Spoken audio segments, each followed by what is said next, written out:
Hi everyone, welcome back to my channel UPSC is Easy. We're going to start with Article 20, which is a part of fundamental rights.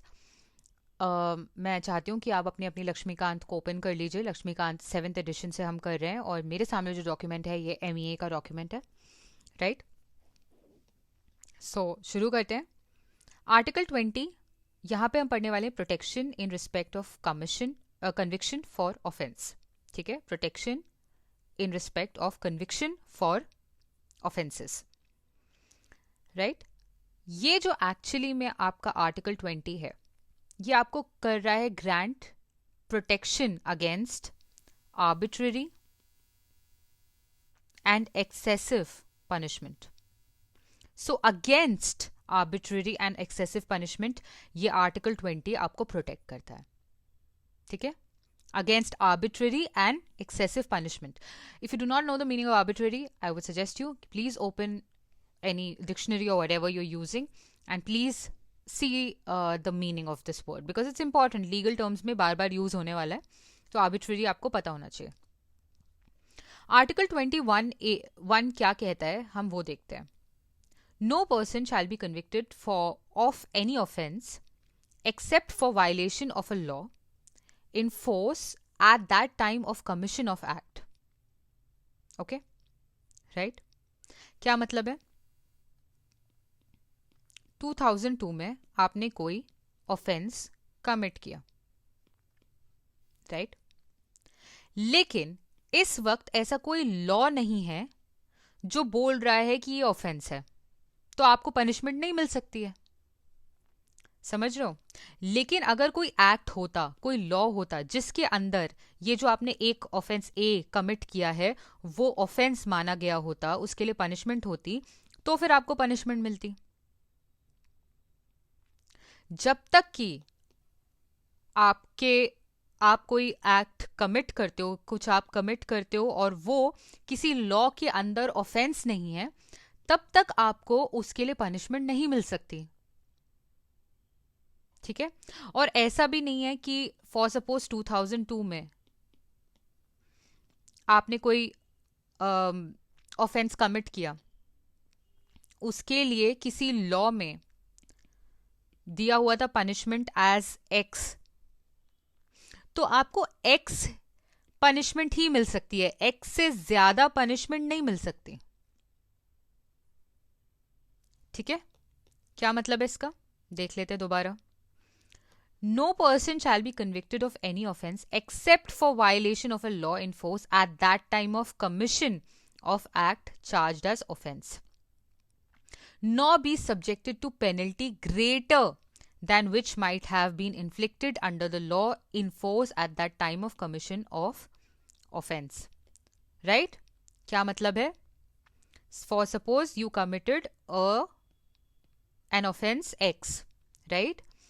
And there is no law, there is no act which is saying that this is an offense, then you cannot be punished, right? At that time, जब 2002 में, right?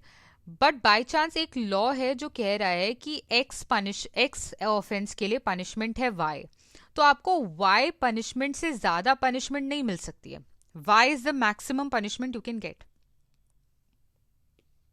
Right? इतना clear है?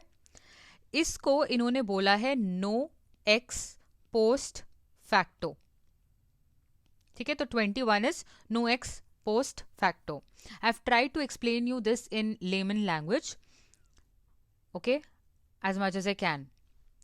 Then there is no double jeopardy. क्या मतलब है इसका? No person shall be prosecuted and punished for the same offence more than once. समझ गए? एक ऑफेंस जो आपने कमिट किया है उसके लिए जो आपको एक बार सजा मिल गई, तो आपको दोबारा उसी ऑफेंस के लिए दोबारा सजा नहीं मिल सकती. इतना क्लियर है? दो चीजें क्लियर हो गई. थर्ड पे आते हैं. ठीक है, third says no self incrimination. Okay, no self incrimination. What does this mean? This means no person accused of any offense shall be compelled to be a witness against himself. ठीक है, अगर आपके ऊपर कोई you are accused of a crime, then you cannot be forced to be a witness against yourself. इतना clear है? ये 3 चीजें क्लियर है? अब इसकी निटी ग्रिटीज देख लेते हैं कुछ चीजें, ठीक है?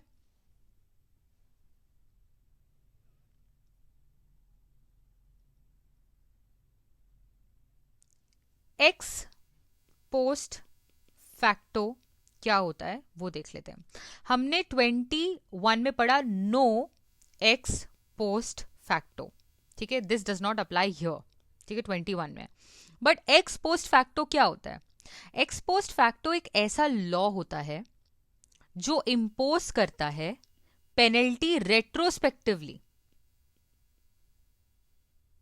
ठीक है?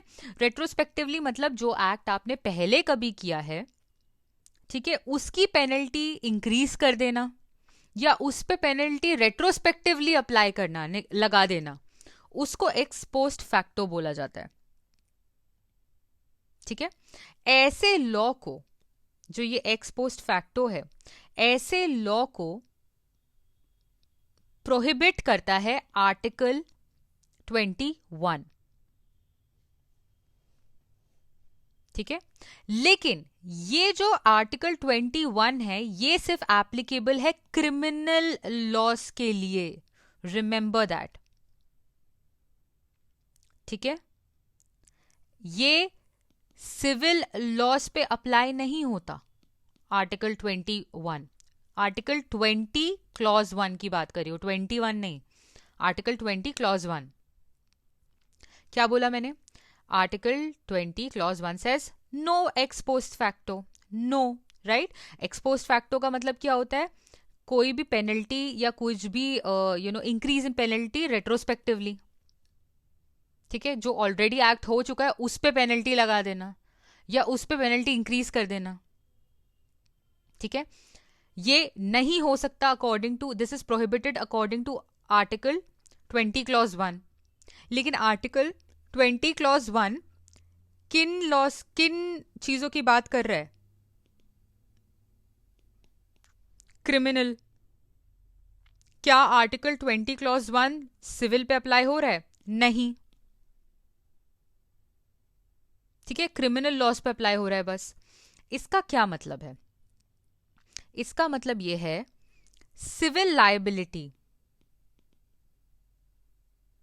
या फिर tax can be applied retrospectively, can be imposed retrospectively. समझ गए आप? राइट? तो this is the first limitation कि ये जो आर्टिकल 20 क्लॉज 1 है, it applies only to civil law, to criminal laws, not to civil laws. This means civil liability and tax can be imposed retrospectively. This is the first limitation. Second limitation की बात करते हैं, right?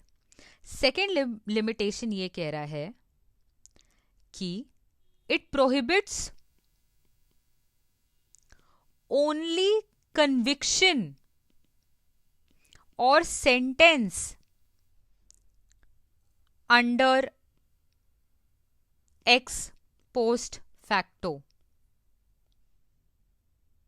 ठीक है? And not trial there of. मतलब trial हो सकता है इम्पोज, ठीक है, लेकिन कन्विक्शन और सेंटेंस जो है एक्स पोस्ट फैक्टो के अंडर नहीं हो सकता, बट ट्रायल हो सकता है. ये है सेकेंड लिमिटेशन ऑफ 20 क्लॉज 1, ठीक है? राइट? फाइनली थर्ड जो आपको लिमिटेशन याद रखनी है, that is protection under the provision can not be claimed. This 20 clause 1 can not be claimed in what case? In case of preventive detention or demanding security from a person. ठीक है?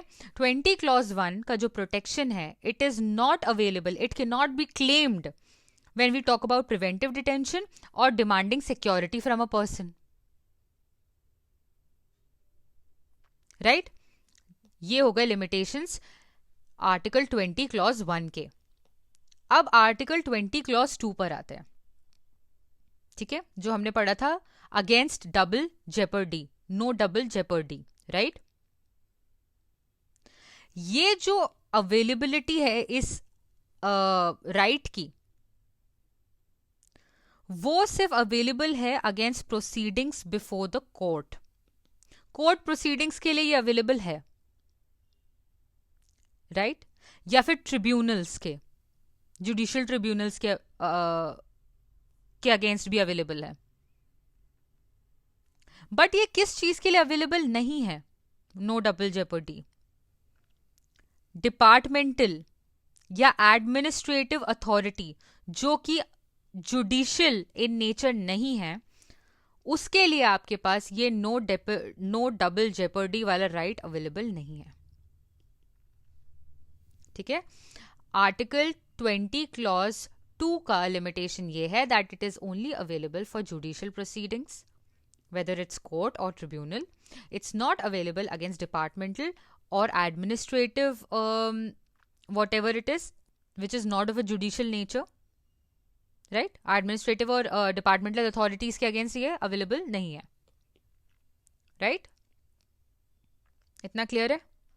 Protection against self-incrimination, that is, no person accused of any offense shall be compelled to be a witness against himself. इसकी limitations देख लेते हैं. ठीक है? ये जो है, first of all you should know, you must know that this protection against self incrimination it extends both to oral evidence और डॉक्यूमेंट्री एविडेंस. ठीक है? दोनों तरीके के एविडेंस के लिए आपके पास ये प्रोटेक्शन अवेलेबल है.